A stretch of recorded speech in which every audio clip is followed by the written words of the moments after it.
Today I'm going to show you guys how to make an all glass ball bearing, very similar to this one right here.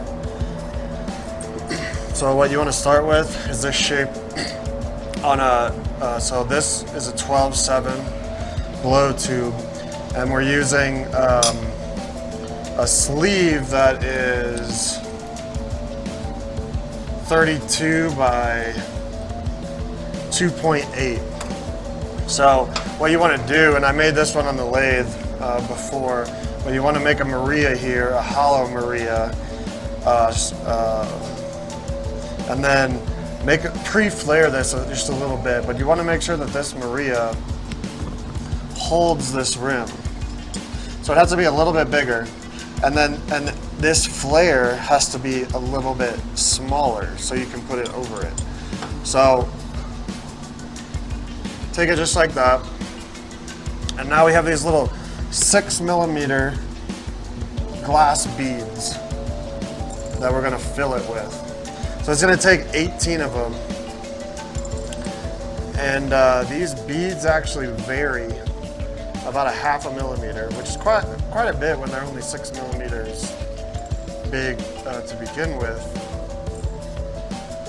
So I've pre-measured some that are more similar. So I like all of these are 5.8 millimeters, so they've all been measured. So it seems like it gives you a little bit better spin as long as all the marbles are, or all the little beads are the same size, or as close to as possible.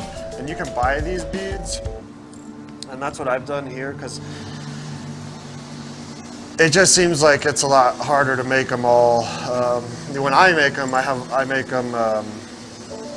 There's a lot more variance in them than when I purchased them. So the only reason I would make them is if I wanted to make them out of color or something. Somebody suggested opals. That'd be really cool. Expensive, but cool. So yeah, we're still just filling this. It's gonna take 18 6mm glass beads to fill completely. We're gonna have 2 rows ultimately. And now it's full. So you want to inspect it, but from this point on you cannot tilt it even sideways. The balls will fall out. But basically what we did is got this started. So we're gonna heat it up now and flip and just continue to flare this back down over the edge and trap all those balls, all the little beads inside of there. So I'm gonna go ahead and heat this up. We can't put it in the kiln, so I'm gonna heat it up right here on this bench, and we'll be back in just a second.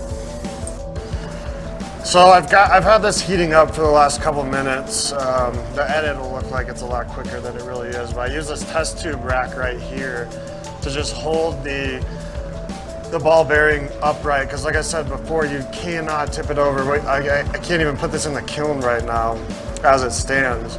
So you just basically have to make this and heat it up some way similar to this, and then start working it. So this thing's been sitting here for a few minutes. It's ready to go. So go ahead and take it out.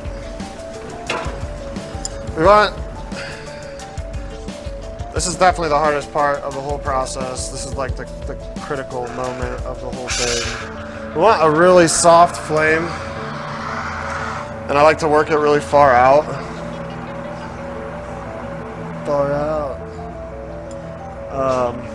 But I just like to heat up the rim. Oh shit. All right, hold on. Let me see if I can get her back without having to re-edit. All right, we're in.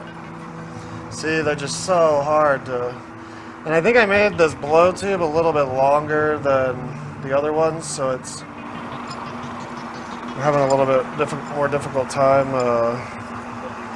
Yeah, but either way, you know, just the struggles. So we have to be really careful not to drop any of them out of there or tag any of them now that we're heating it up. That's going to be the hardest part for most people, is just tagging them. Just get the glass too hot. So that's why I like to work it in a really bushy flame. And just work it really slow. It's my suggestion. Don't overheat it. Don't do anything too quickly. And we're just gonna flare this nice and slowly over the rim here. You gotta make sure no more of those balls fall out.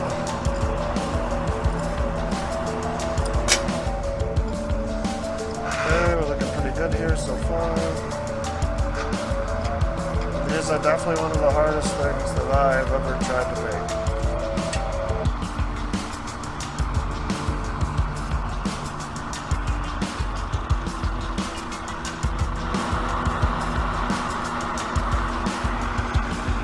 Alright, a little closer.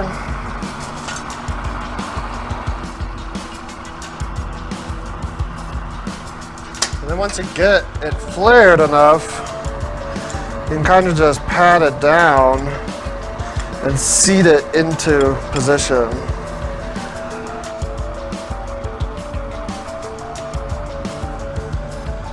But again, you have to be really careful not to heat up too much of this to where those little beads will tag. So this looks pretty good to me so far. I'll give it a little warm up here. So if they don't spin very well right now, don't be alarmed, because when you heat glass up, it expands and it'll compromise the function.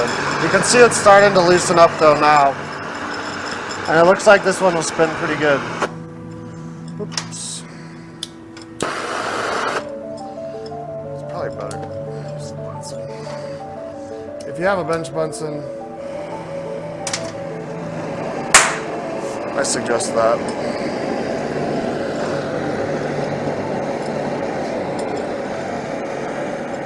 But as you're annealing it, be very careful not to tag any of the beads still. And you can see it's starting to loosen up. It's starting to roll around in there, but I'm gonna let it sit in the kiln, and then tomorrow I'll really be able to tell how it's functioning. So the next step on this tomorrow is basically just to cut the Maria off in the middle. Just cut it straight down the Maria, and it'll look. You want to make it try to make it look as similar to the flared side as possible. But you can use a flat lap and flame polish, and use all your tools to make it look as similar as possible. So that's how I make the ball bearings. Thanks for tuning in, guys. If you have any questions, please comment below. And if you learned something, subscribe. Thanks, guys.